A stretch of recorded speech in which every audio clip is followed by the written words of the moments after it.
सबको नमस्कार प्रणाम।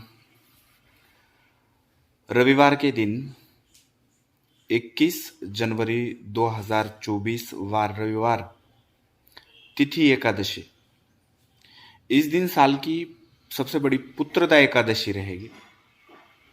एकादशी में जो पुत्रदा एकादशी का महत्व होता है वो ऐसा होता है कि जिन कपल को, पति पत्नी को संतान से रिलेटेड दिक्कत है, संतान होने में विलंब हो रहा है, संतान रहती है लेकिन बच नहीं पाती है, और या तो कन्या ही हो रही है, पुत्र का योग ही नहीं आ रहा है, ऐसे लोगों को, मतलब जो लोग संतान को लेकर इच्छुक है, पुत्र प्राप्ति के लिए इच्छुक है, ऐसे लोगों के लिए, ऐसे पति पत्नी के लिए पुत्रदा एकादशी का बड़ा महत्व होता है।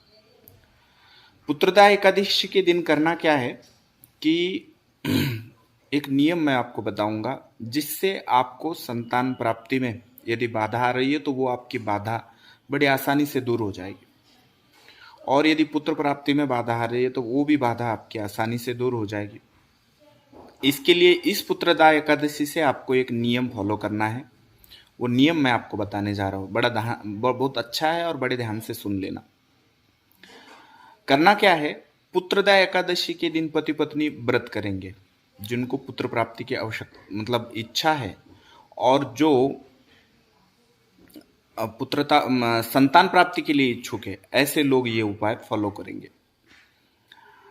करना क्या है कि पुत्रदा एकादशी के दिन आपको व्रत करना है पति पत्नी को, और पुत्रदा एकादशी से लेकर 11 एकादशी आप पति पत्नी हर एकादशी का व्रत रखोगे। उसकी शुरुआत पुत्रदा एकादशी से करोगे। तो पुत्रदा एकादशी से करोगे मतलब क्या करना क्या है कि आपको पुत्रदा एकादशी के दिन व्रत रखकर भगवान लड्डू गोपाल जो होते हैं, भगवान श्री कृष्ण की छोटी मूर्ति, उसको मक्खन से स्नान करवा दीजिए। मक्खन से स्नान करवाने के बाद वो मूर्ति, आप एक सुंदर ऐसा झूला मिलता है, जो स्टील का, लकड़ी का, किसी भी धातु का एक झूला ले लीजिए, उसमें बिछाना डाल दीजिए। बिछाना डालने के बाद उस झूले में आपको वो लड्डू गोपाल की मूर्ति रखनी है। लड्डू गोपाल की मूर्ति को कपड़े वगैरह पहना देने हैं मक्खन से स्नान करवाने के बाद, और फिर मक्खन का ही भोग, नैवेद्य, महाराष्ट्र में नैवेद्य बोला जाता है, तो मक्खन का ही नैवेद्य भोग भगवान श्री कृष्ण को देना है। संतान गोपाल स्तोत्र उसके सामने पढ़ना है। संतान गोपाल स्तोत्र के बाद ओम नमो शक्ति रूपाय मम गृहे पुत्र कुरु कुरु स्वाहा। आप सुबह पूजा पाठ करने के बाद, भगवान श्री कृष्ण को मक्खन का भोग देने के बाद, सुबह आप संतान गोपाल स्तोत्र पढ़ लीजिए, और शाम को ओम नमो शक्ति रूपाय मम गृहे पुत्र कुरु कुरु स्वाहा, ये मंत्र पढ़ लीजिए शाम को, और शाम को भी मक्खन का भोग दीजिए।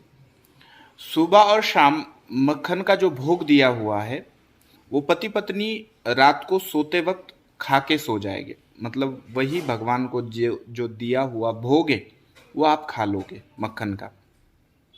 ऐसी लगातार 11 एकादशी का व्रत यदि आप करते हो, हर एकादशी के दिन यही नियम फॉलो करना है आपको। भगवान श्री कृष्ण को मक्खन से नहलाने के बाद, झूले में रखकर वस्त्र धारण करने के बाद मक्खन का भोग देना।